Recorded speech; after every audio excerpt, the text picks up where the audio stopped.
여러분 안녕하십니까? 코로나19 통합 뉴스룸 시작합니다. 오늘은 먼저 미세먼지 상황부터 전해드리겠습니다.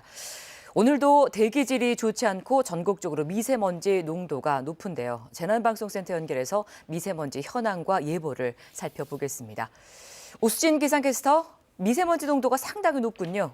네, 그렇습니다. 연일 포근한 날씨 속에 대기가 정체되면서 대기질이 좋지 않습니다. 지금 서울과 경기도, 인천과 충남, 전북에서는 초미세먼지 주의보가 발효 중인 가운데 현재 충남에서 초미세먼지 농도가 매우 나쁨 단계까지 치솟아 있고요. 부산과 제주도를 제외한 전국의 초미세먼지 농도가 나쁨 단계에 머물러 있습니다. 앞으로도 대기질이 좋지 않을 것으로 예상돼 호흡기 건강에 신경을 좀 쓰셔야겠습니다. 경기 남부, 충남에서는 종일 미세먼지 농도 매우 나쁨 단계를 보이겠고요. 강원 영동과 제주도를 제외한 전국에서는 미세먼지 농도가 나쁨 단계를 오르내릴 것으로 전망됩니다. 이에 따라 수도권, 충청 등 6개 시도에서는 오늘 공사장과 사업장의 운영 시간을 단축하는 미세먼지 비상저감 조치가 시행됩니다. 내일 낮부터는 북서쪽에 찬 공기가 불어 들어오면서 대기 확산이 원활해져 이 미세먼지가 차차 해소될 것으로 전망됩니다. 지금까지 날씨였습니다. 네, 오늘 서울에선 코로나19 확진자가 152명 늘었습니다. 서울 순천향대 병원 관련 누적 확진자도 55명으로 늘었는데 병원 측은 본관 8층에 대한 동일 집단 격리를 하고 직원과 환자 전수조사에 들어갔습니다. 보도 박진수 기자입니다. 오늘 0시 기준 서울시 코로나19 확진자는 152명 늘었습니다. 사망자는 3명 늘어 모두 355명입니다. 검사받은 사람 중 확진자가 나온 비율은 0.9%로 지난 1일 이후 열흘 만에 가장 높게 나타났습니다. 지난 11일 첫 확진자가 나온 서울 순천향대병원은 관련 확진자가 55명으로 늘었습니다. 병원 측은 직원 2천여 명과 환자들에 대한 코로나19 전수조사를 하고 있습니다. 병원 8층은 동일 집단 격리에 들어갔고 다른 층도 코호트 격리 여부를 검토 중이라고 병원 관계자는 밝혔습니다. 오늘 오전에도 양성 판정을 받은 사람이 추가돼 규모가 늘어날 가능성이 큽니다. 서울 구로구 체육시설 관련 확진자는 23명으로 늘었고 용산구 지인 모임 관련 확진자는 4명이 늘어 모두 60명입니다. 성동구 한양대병원 관련 확진자도 3명이 추가돼 모두 93명입니다. 오늘 0시 기준 경기에선 77명, 인천에선 19명의 확진자가 추가됐습니다. 방역당국 집계를 보면 설 연휴 기간 경기와 인천 지역 신규 확진자는 모두 572명입니다. 수도권 내 숨은 감염자를 찾기 위해 마련된 임시 선별검사소에서는 하루 새 30명의 확진자가 확인됐습니다. 방역당국은 수도권 임시 선별검사소를 거리두기 2단계까지는 운영을 유지하기로 했습니다. 다만 확진자 발생 시 신속한 대응을 위해 기존의 익명검사 방식에서 내일부터 이름과 생년월일, 전화번호 등의 정보를 수집하는 실명검사로 전환됩니다. KBS 뉴스 박진수입니다. 설 연휴 마지막 날인 오늘 코로나19 신규 확진자는 326명으로 집계됐습니다. 이틀째 300명대지만 검사 건수가 줄어든 영향이 있을 것으로 보이는데요. 재난방송센터 연결해서 자세한 상황 알아보겠습니다. 신박실 기자, 오전에 발표한 신규 확진자 현황부터 전해주시죠. 네, 오늘 0시 기준 신규 확진자는 326명입니다. 전날보다 36명이 줄어서 300명대 초반이 됐는데요. 국내 발생이 304명, 그리고 해외 유입이 22명입니다.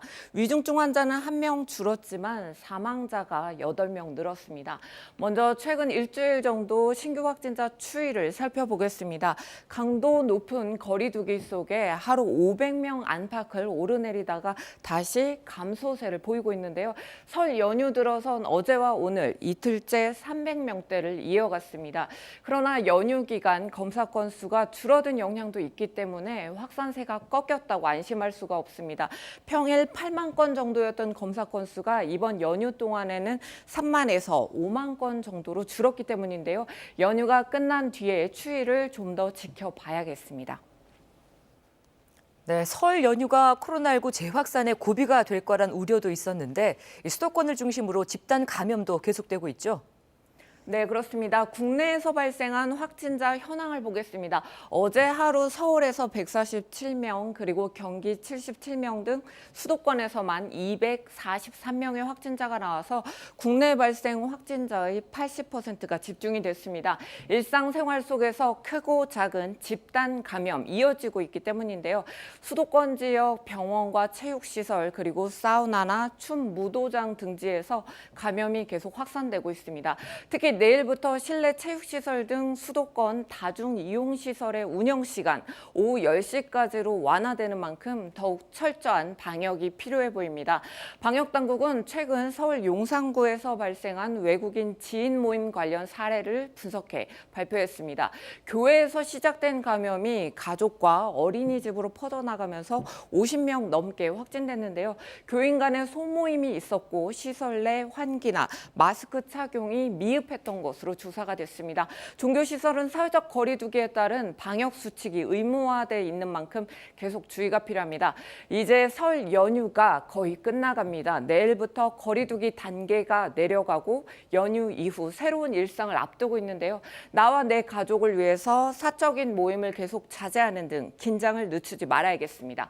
지금까지 재난방송센터에서 KBS 뉴스 신방실입니다.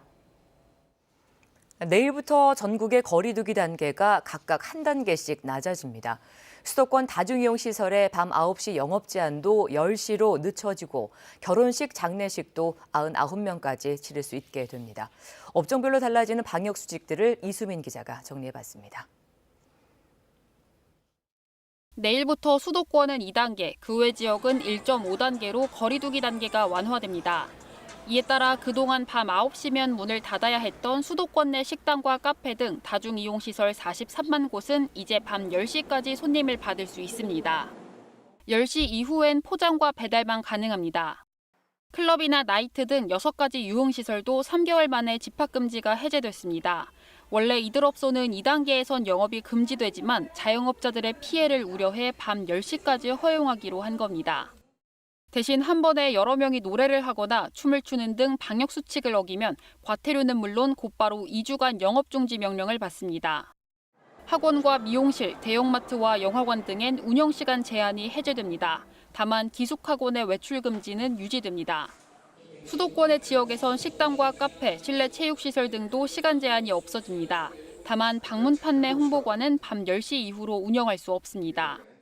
이 밖에도 결혼식과 장례식의 경우 수도권은 100명 미만, 비수도권은 500명 미만으로 치를 수 있습니다. 스포츠 경기도 수도권은 정원의 10%, 비수도권은 30%까지 입장이 가능합니다. 정규 예배나 법회 등 종교 활동을 할 때도 수도권은 전체 좌석수의 20% 이내, 비수도권은 30% 이내로 늘어났습니다. 3차 유행 확산을 최소화하는 데 결정적인 역할을 했던 5인 이상 사적 모임 금지는 그대로 유지됩니다. 다만 직계가족은 예외인데 이 직계가족에 부모님 없이 형제자매만 모인 경우는 포함되지 않습니다. 수도권의 목욕탕은 지금처럼 운영되지만 사우나 찜질 시설은 여전히 이용할 수 없습니다. 목욕장업과 관련한 집단 감염 위험이 여전히 크기 때문입니다.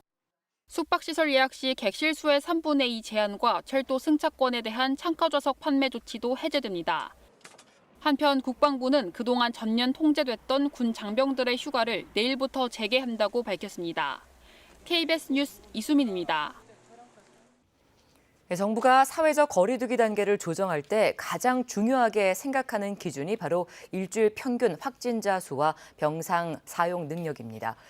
현재 확진자가 매일 400명씩 나오곤 있지만 정부는 지금의 의료 체계로 감당할 수 있는 수준이라고 판단해 방역 기준을 완화한 겁니다. 보도 이효연 기자입니다. 최근 일주일간 하루 평균 확진자는 353.1명. 주간 단위로 보면 1월 중순 이후 300명에서 400명대를 유지하고 있습니다. 거리두기 2.5단계 이하에 해당한다는 게 정부 판단입니다.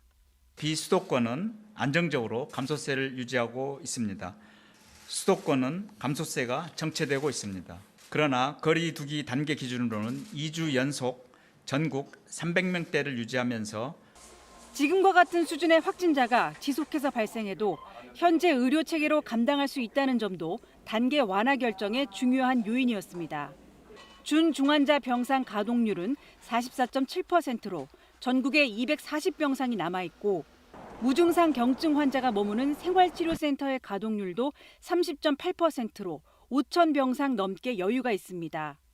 현행 거리두기 체제가 자영업자와 소상공인들에게 막대한 경제적 피해를 준다는 점도 고려됐습니다. 하지만 일부 자영업자들은 지금까지의 손실을 보상해줄 구체적 방안 마련이 중요하지 영업시간 1시간 연장은 실효성 없는 조치라고 지적합니다. 대책을 내놓고 풀어서 장사를 하게 만들어주는 게 옳은 거지. 장사하는 사람들 입장에서는 9시에도 10시에는 큰 의미 없습니다. 반면 3차 유행이 여전히 진행 중인데 거리두기를 완화한 것은 성급했다는 평가도 나옵니다.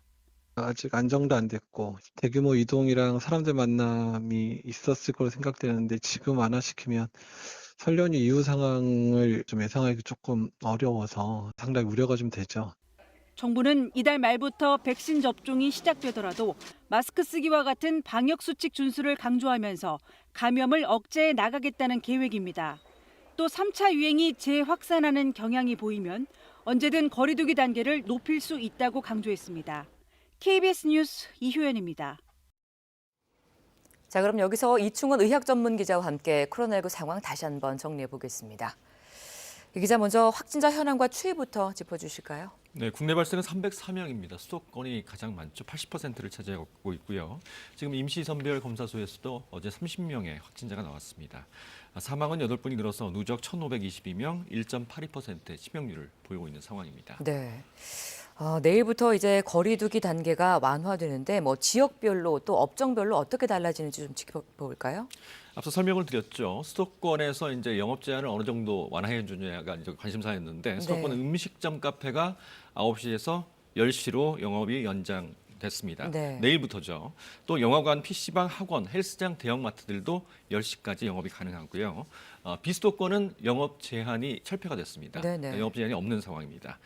그리고 이제 5인 이상 사적 모임 금지는 유지가 되지만 직계 가족에 한해서 5인 이상은 모일 수 있다. 이렇게 예외를 적어도 둔 가족들은 상태고요. 모일 수 있다는 얘기군요. 예, 직계 가족입니다.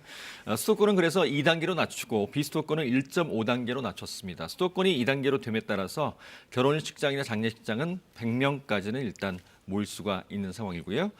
또 유흥시설 5종은 지금까지 영업이 금지되어 있었는데 유흥주점, 단란주점, 감상주점, 콜라텍, 헌팅포차 등 5종에 대해서도 10시까지 영업을 허용했습니다. 네, 수도권에 한해서 그렇다는 것이죠. 네, 지금의 의료 체계로 한 300~400명 정도의 확진자는 정부가 감당할 수 있다는 이런 판단하에 거리두기를 완화하게 되는 건데 5인 이상 모임 집합 금지는 다수가 접촉하는 걸 막기 위해서 이건 정말 필요한 조치인 거죠. 그렇습니다. 조사를 해보니까 5인 이상 집합 금지가 방역 조치에서 가장 효과적이었다라는 판단이 내려졌고요. 네네. 실제로 효과가 있었던 것으로 보이기 때문에 아직 겨울이 끝나지 않은 상황이고 지금 2월 말부터 백신 접종이 시작된다고 해도 효과가 나타나려면 몇 달이 걸리기 때문에 이런 5인 이상 집합 금지는 유지하는 것 같습니다. 네, 최대한 모이지 않는 것이 도움이 되는 상황입니다. 국내 백신 도입은 지금 원활하게 진행이 되고 있습니까?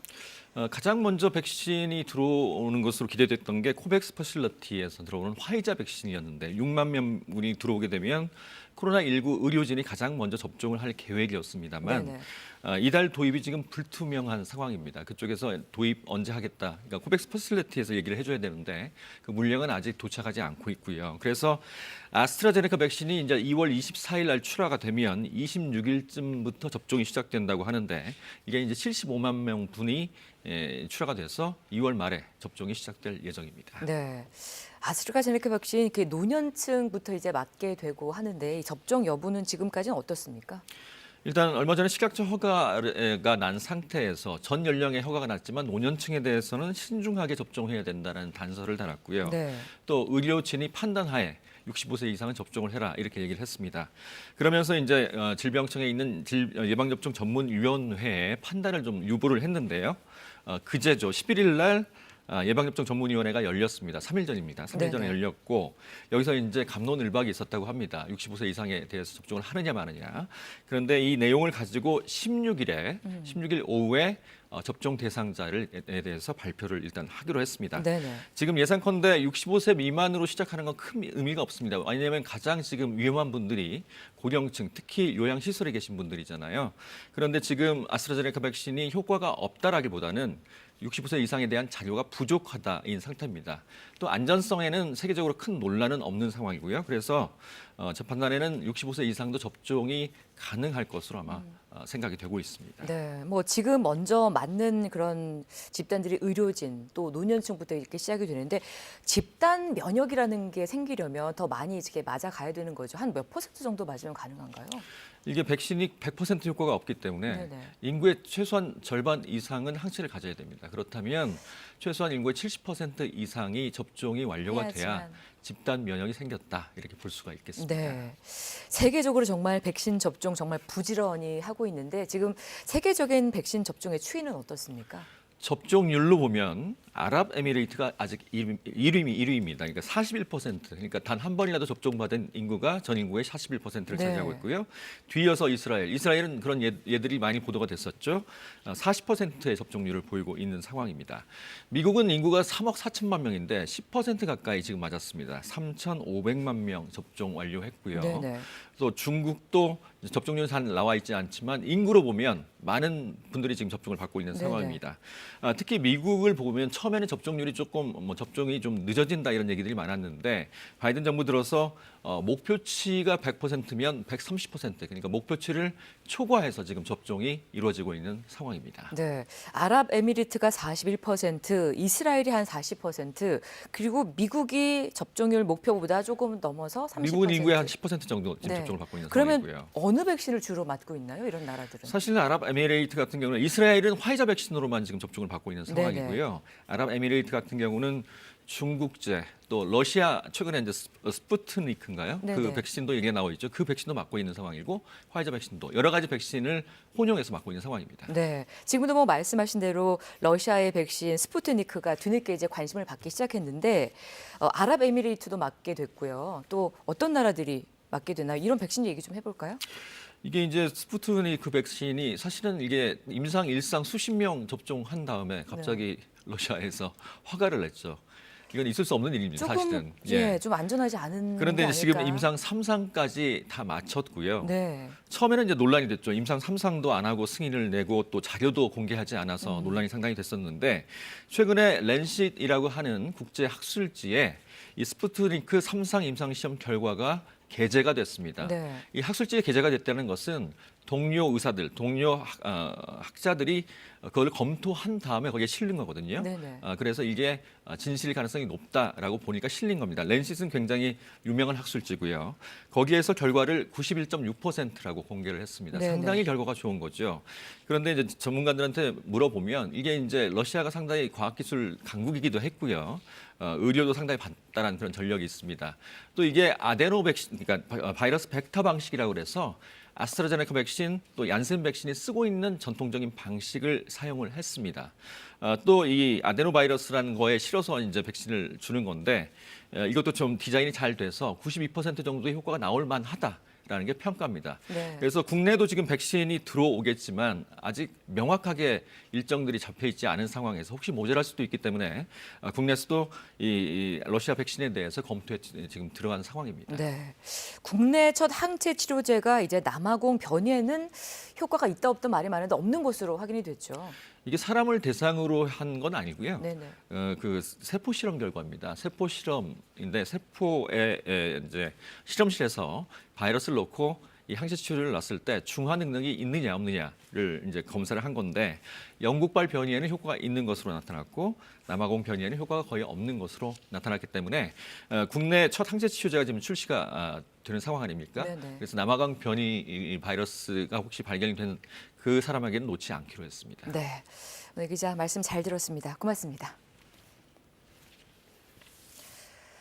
네, 일본 후쿠시마 해안 앞바다에서 규모 7.3으로 추정되는 강한 지진이 발생했습니다. 약 100명이 다치고 대규모 정전 피해도 났습니다. 이 동일본 대지진 10주년을 약 한 달 앞두고 발생한 강한 지진이어서 우려가 커지고 있습니다. 도쿄 박원기 특파원이 보도합니다. 아직 차들이 다닐 시간, 도로를 비추는 카메라가 심하게 흔들립니다. 공항에서도 갑자기 땅이 크게 흔들리더니 조명이 갑자기 꺼져버립니다. 어젯밤 11시 8분쯤 일본 후쿠시마현 앞바다에서 규모 7.3의 강한 지진이 났습니다. NHK 방송은 이번 지진으로 지금까지 약 100명이 다쳤다고 보도했습니다.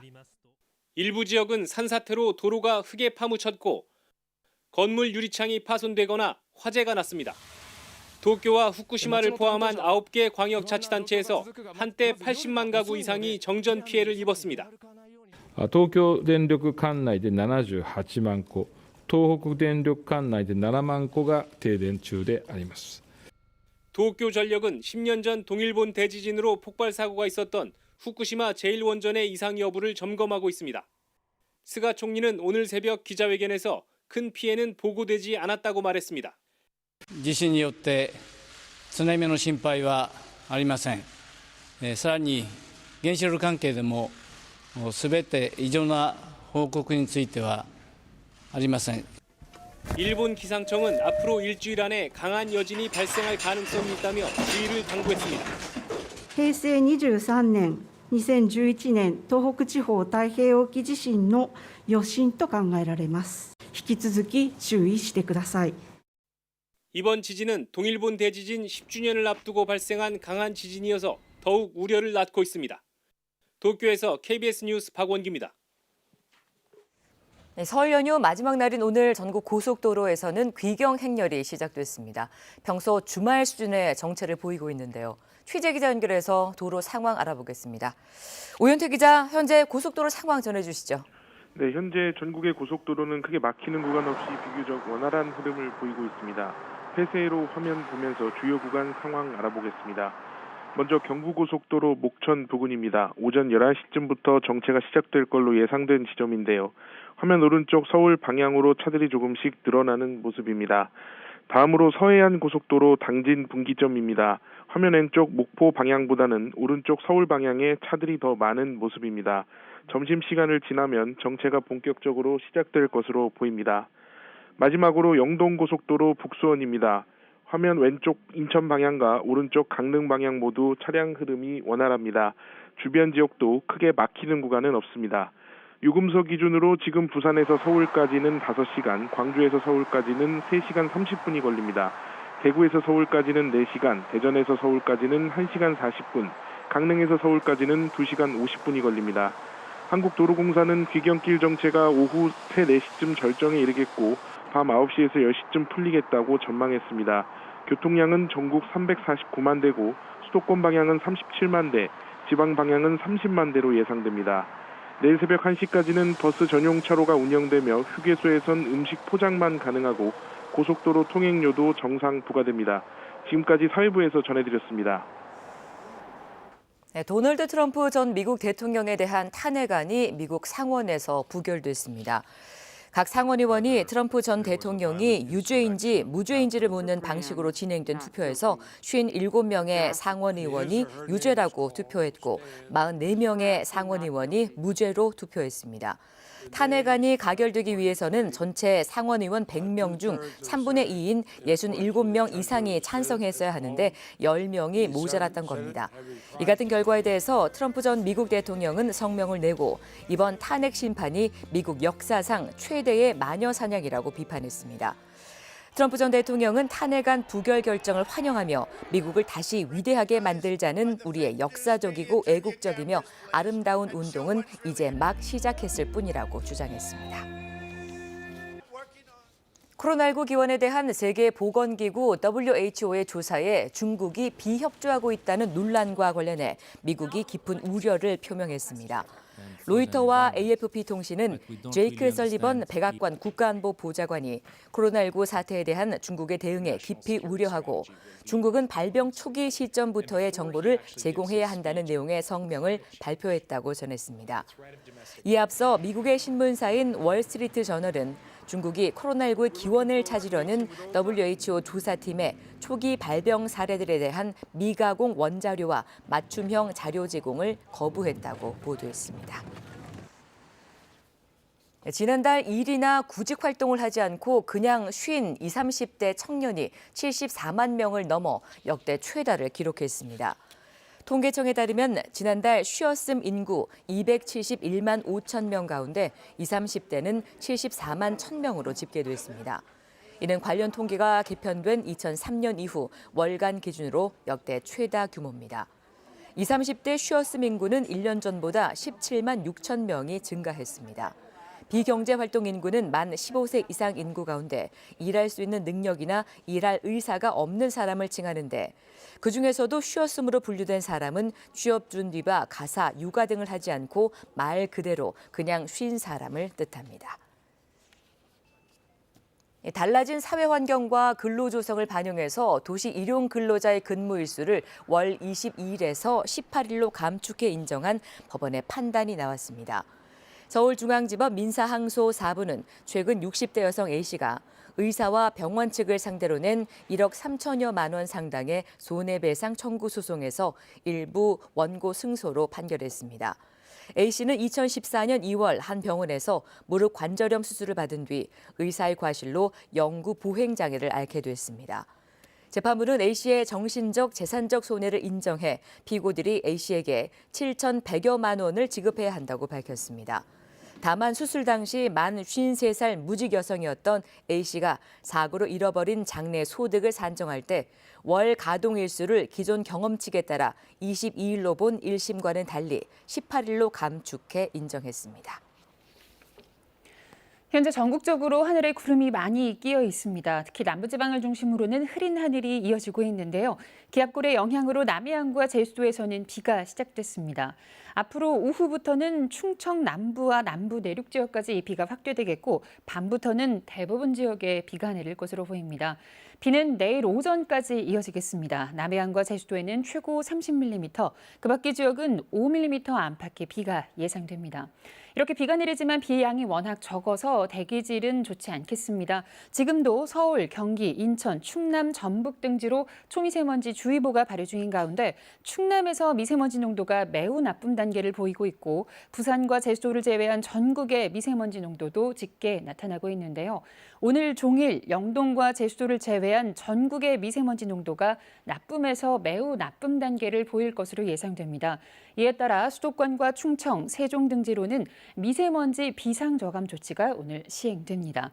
오늘 낮 최고 기온입니다. 서울과 대구가 15도, 청주 14도, 광주 17도 등으로 어제보다는 조금 낮겠지만 평년 수준을 크게 웃돌면서 날은 포근하겠습니다. 바다의 물결은 남해 먼바다에서 최고 2.5m로 다소 높게 일겠습니다.